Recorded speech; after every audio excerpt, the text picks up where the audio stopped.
Welcome to the deep dive. Ready to unearth some mind-blowing insights with me today? Always. And today we're really going deep into the expectation effect. The idea that what we believe can actually, well, kind of shape our reality. It does sound a little out there, like magic almost, but bear with us. We're Yeah. going to break down the science, the how and the why, and get into how you can use it to improve your health, maybe boost your performance, even level up your personal growth. Definitely. We'll be looking at some incredible examples too. Like, did you know placebos can sometimes work better than actual No medication? way. Yeah. And we'll look at how athletes push past what they thought were their limits, and even how we think about aging can, actually affect the aging process. Wild stuff. Okay, I am definitely intrigued. So where do we even start with something like this? Well, first, to really get the expectation effect, we got to understand how the brain's always predicting things. Like it's a prediction machine. Okay, a prediction machine. Yeah. Our brains are constantly trying to figure out what's going to happen next based on all our past experiences and what we believe right now. And get this, those predictions, they actually change how we see things and what we do, sometimes in pretty surprising ways. So you're saying like our brains are making these little mini guesses all the time, and that affects how we experience the world. Exactly. It's kind of like creating our own reality in a way. Okay, so how does all this predicting tie into this expectation effect? I'm still trying to wrap my head around it. Well, think of it this way. The expectation effect takes this prediction thing a step further. It's not just that our beliefs and expectations change how we see things, but that they actually have an effect on our bodies, physically, and how we experience the world. And we're talking actual physical changes, not just like seeing or hearing things differently. Exactly. What we believe can actually make our bodies release hormones and chemicals that have a real, measurable impact.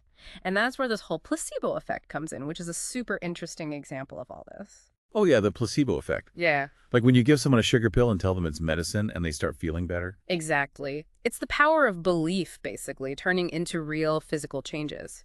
And it's not just limited to pills either. It can be anything, injections, fake surgeries, anything, as long as the person thinks it's a real treatment. Wow, that's crazy. But how does that even work?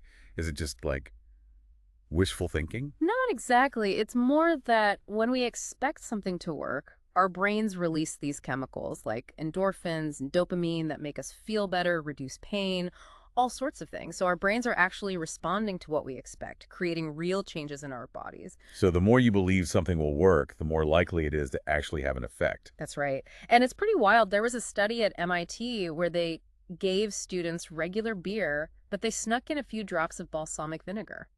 Balsamic vinegar and beer doesn't sound too tasty. Right. But they called it this fancy MIT brew and told them it was like a special high-tech beer made to like enhance their experience. I'm not sure I'd buy that. Well, believe it or not, the students, they said they liked the taste. And even more than that, their heart rate and blood pressure changed, like they were actually drinking real beer, all because they thought they were having this special potent brew. Wow, that's a powerful example of like the power of suggestion, I guess. But here's something that's even crazier to me. You know how sometimes, even if you know something is a placebo, it can still work. It's true. There are studies where they tell people straight up, hey, this is a placebo, but the people still feel better just because they expected to. It's almost like our brains just like want to believe even when we consciously know better. It's kind of amazing, but also a little unsettling. Definitely makes you think about how much control we actually have over our bodies and minds, right? It really does. So we've talked about the placebo effect, but what about the opposite? When negative expectations make things worse. Ah, you're talking about the nocebo effect. It's kind of the flip side of the coin. While positive expectations can be healing, negative ones can, well, they can do the opposite. So like the saying, what you fear, you attract. It's a little more complicated than that, but yeah, the basic idea is that if we believe something is going to harm us or that we're going to get sick, that belief alone can sometimes make it happen. So our own thoughts can actually make us sick. That's a little scary.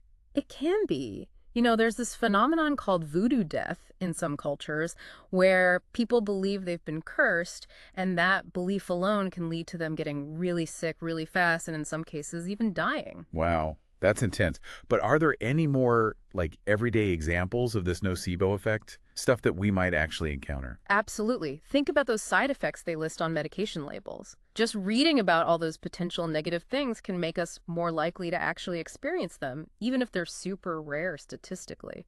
It's kind of like when you get a new car and suddenly you see that same car everywhere. You didn't notice them before, but now they're all over the place. Exactly. Our brains focus on what we're expecting to see, whether it's a certain car or side effects from medication, and that focus can make those experiences feel much bigger than they actually are. So how do we, like, protect ourselves from this nocebo effect? Yeah. Is it just a matter of thinking positive all the time? Well, positive thinking can help, but it's not about pretending we don't have negative thoughts. That can actually backfire.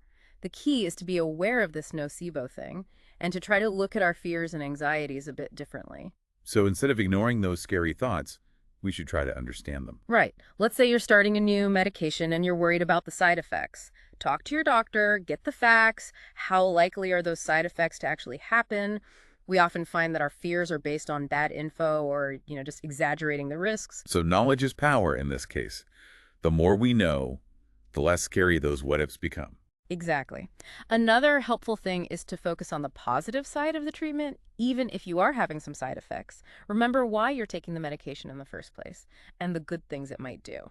So it's like instead of fixating on everything that could go wrong, we should focus on what we hope will go right. Yeah, that shift in mindset can really impact our mental and physical well-being. It's pretty powerful stuff. This is all so fascinating. We've covered a lot of ground here, from how our brains are constantly making predictions to the power of placebos and this nocebo effect. But I feel like we're just scratching the surface here, right? Oh, definitely. There's so much more to uncover. Like, did you know this expectation effect shows up in sports? And it even plays a role in how we age. I had no idea. Okay, we're going to need a whole other deep dive to cover all that. Exactly. Stay tuned because things are about to get even more interesting. Welcome back to the deep dive. We're right in the middle of this fascinating world of the expectation effect. How what we believe can actually shape what's real for us. It's pretty mind-blowing stuff, right? I mean, we've seen how this plays out with placebos and the nocebo effect and how it affects our health and well-being. It really does. But now let's switch gears a bit and talk about how this expectation effect shows up in sports. Oh, interesting. So you're saying that our thoughts can actually impact our athletic performance? Yeah, absolutely. It turns out that what we believe about our own abilities can really make a difference in how well we do. Our minds are way more powerful than we think when it comes to pushing our physical limits. So it's not just about being physically strong or fast, but also about how strong or fast we believe we can be. Exactly. Like, studies have shown that our brains actually try to protect us from injury by regulating how tired we feel and how much effort we think we're putting in. Okay, so our brains are kind of like these built-in safety mechanisms, making sure we don't overdo it. Yeah, you could say that. But here's the thing. Our brains often underestimate what we're actually capable of. They set these limits based on what we've done before and what we think our limitations are, not on what our bodies can really do. So if we can change how we think about our abilities, we could actually tap into more of our physical potential. Exactly. Like if you believe you can run a marathon, you're way more likely to actually do it, even if it seems impossible right now. That's pretty amazing. Are there any, like, real-world examples of this, stories of athletes who kind of broke through those perceived barriers? Oh, tons. One that comes to mind is this cyclist, Richard Virenque. One time he was in this super grueling time trial, and they injected him with what he thought was this performance-enhancing drug. So he was basically doping. Well, that's what he thought. Anyway, he ended up smashing his previous record, feeling like he had all this extra energy. So the drug worked. Hold on, there's a twist. It turned out that the injection wasn't a performance enhancer at all, just sugar water. What? You're kidding. So he did all that, broke his record on a placebo. Yep. Just the fact that he believed it would work, that was enough to make him tap into all this extra strength and endurance he didn't even know he had. Wow. So like Yeah. the placebo effect, but for athletic performance. Exactly.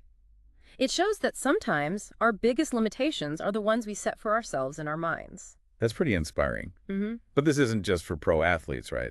No way. This applies to anyone who wants to improve, get better at something. Whether you're, training for a marathon or just trying to be more active, how you think about it can make a huge difference. So how do we start to, like, cultivate this belief in ourselves and what our bodies can do? Well, a big part of it is challenging those limits we put on ourselves. Instead of thinking, I can't do this, ask yourself, what if I can? Yeah. Like visualize yourself succeeding, focus on what you're good at, and celebrate every little bit of progress you make. It's like changing that inner voice from all that doubt and negativity to something more positive and encouraging. Exactly. And don't underestimate the power of positive self talk. What we tell ourselves, it really can make a difference. So next time I'm struggling to get through a workout, I'll remember Richard Virenque and his sugar water. That's the spirit. Now, let's talk about another area where this expectation effect plays a big role, something we all have to deal with eventually: aging. Okay, aging. So you're saying that how we think about getting older actually affects the process itself. Exactly. You know how we often think of aging as this inevitable decline, like we're all doomed to get frail and forgetful? Yeah, it's kind of the standard narrative, isn't it? Like getting older means getting worse. Right. But our sources suggest that this isn't necessarily true. Our culture is full of all these negative stereotypes about aging, but those stereotypes can actually create what's called a self-fulfilling prophecy. Like, if we believe we're going to decline, we're more likely to actually decline. So basically, if we buy into those negative ideas about aging, we might actually be making them come true. It's a bit unsettling, right? But the good news is that the opposite is also true. Like, having a positive outlook on aging and staying active, those things can help us stay healthier and mentally sharper for longer. So it's not just about living longer, it's about aging well. Exactly. It's about focusing on all the possibilities that come with aging instead of dwelling on what we think we're going to I lose. like that. It's a much more optimistic way to look at it. It is. And there are so many people out there who are proving that these negative stereotypes are just plain wrong. Like, did you hear about Hiromu Inada? He finished an Ironman triathlon when he was 85 years old. 85. That's incredible. He must be some kind of superhuman. He's definitely an inspiration, and he shows us that age really is just a number. He didn't let anyone tell him what he could or couldn't do. He just kept going, kept pushing himself, and look what he accomplished. That's amazing. But how do we, put this into practice? How do we actually change our beliefs about aging? Well, first of all, we got to challenge those negative stereotypes we see all around us. Like, instead of focusing on what society tells us about aging, we should look for examples of people aging in healthy, vibrant ways. So it's about surrounding ourselves with good role models, people who show us that it's possible to age well. Exactly. Find people who inspire you, who are living proof that aging doesn't have to be a downhill slide. Like my grandmother, she's in her 80s, still walks every day, volunteers at the library, and she can use a smartphone better than I can. That's fantastic. It sounds like she's got the right idea about aging. She really does. She's got so much energy, and she's always up for trying new things. It makes you realize that aging doesn't have to be something to be afraid of. It's really not. And your grandmother is a great example of that. She is. So we've seen how this expectation effect can affect our health, how well we do in sports, and even how we age. But knowing all this is just the beginning, right? It is. Now we got to figure out how to use all this knowledge to actually improve our lives, make real changes, and that's what we'll focus on in the next part of our deep dive. I'm ready for it. And we're back for the final part of our deep dive into the expectation effect. We've talked about how our beliefs can affect our health, our performance, even how we age. It's all pretty amazing stuff. It is. But I think what everyone's really wondering is, how do we actually use this knowledge, in our own lives? Right. It's not enough to just understand the science. We got to figure out how to actually apply it. So let's focus on that. Some practical ways to use this expectation effect to make some positive changes. Awesome. Give us the tools. All right. Well, first things first, we got to figure out what our own limiting beliefs are. What are those negative expectations that we're carrying around? The ones that are holding us back. Yeah, because we all have those, right, those little voices in our head saying we're not good enough or we can't do something. Exactly. It's like shining a light on these patterns in our thinking that we don't even realize are there, running on autopilot. Maybe you believe you're terrible at math, or you doubt your ability to succeed in your career. It's so easy to get stuck in those negative thought loops. It is. But once we can identify those beliefs, really see them, then we can start to challenge them. And that's where this idea of a growth mindset comes in. Growth mindset. Okay. What's that all about? Basically, it's about believing that we can learn and grow and change, that we're not fixed. Instead of saying, I'm bad at math, you say, I'm learning to get better at math. It's a small shift in how you talk to yourself, but it makes a big difference. It's like replacing that inner critic with an inner cheerleader. Yeah, exactly. It's about being kind to ourselves, recognizing that we're all works in progress, always learning and growing. That's a good reminder. And along with that comes the power of self-affirmation. It's not just about cheesy positive statements, although those can help sometimes too. So what is it about then? It's about consciously acknowledging our strengths, our values, all the things we've accomplished. When we focus on the good stuff, it helps build up our self-worth, which helps counteract those negative expectations we were talking about. It's like building up a shield against self-doubt. I like it. Exactly. And one more thing, something that can be really helpful is to start seeing those negative experiences, the setbacks and failures, as opportunities for growth. Instead of getting stuck in those negative feelings, ask yourself, okay, what can I learn from this? That's a good point. It's easy to get discouraged when things don't go our way. It is. But if we can shift our perspective, see those challenges as stepping stones, then we can actually use them to get stronger, wiser, more resilient. So it's all about like rewiring our brains for success, basically. Yeah, pretty much. The more we practice thinking positively and believing in our ability to grow, the easier it becomes. It's like exercising a muscle. The more we train our minds, the stronger those positive pathways get. It makes sense. So we've been focusing on how the expectation effect works within ourselves, but I'm guessing it also affects how we interact with other people. You're absolutely right. It's not just about us as individuals. The expectations we have for others can actually influence their behavior too. Oh yeah, like that whole self-fulfilling prophecy thing. Exactly. There's a classic study called the Pygmalion effect, where they found that teachers' expectations of their students actually impacted how well those students performed. So if a teacher thinks a student is going to do well, that student is more likely to actually do well, Yeah. just because of the teacher's belief. Yep. It's like the teacher's belief creates this positive environment. Yeah. Maybe they give the student more encouragement or support, which helps the student thrive. It's a good reminder to be mindful of the expectations we're putting on other people, whether it's our kids or our employees or whoever, Yeah. because those expectations really can have a big impact. Absolutely. It's about creating a positive, supportive environment where people feel like they can succeed. And it also means challenging our own biases and assumptions, especially when it comes to things like gender, race, and social class. Because we all have biases, whether we realize it or not. And those biases can lead us to have lower expectations for some people than others. And those lower expectations can actually create barriers, preventing people from reaching their full potential. You hit the nail on the head. So it all comes back to awareness, both of our own limiting beliefs and the expectations we project onto others.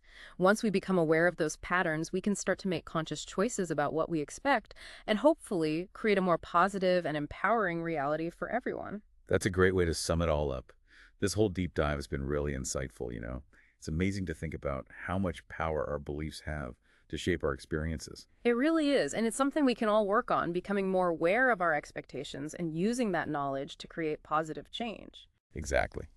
So as we wrap up this episode, I think we have one final question for our listeners. What are you going to start expecting? What kind of self-fulfilling prophecies will you create for yourself and those around you? Think about it. We've given you a lot to think about today. A glimpse into the science and the potential of the expectation effect. Remember, it's a powerful force. And by understanding it, by harnessing it, we can unlock new levels of health, performance, and growth. Keep those minds open and those expectations high, folks. Thanks for joining us on The Deep Dive. We'll catch you next time for another mind-expanding adventure.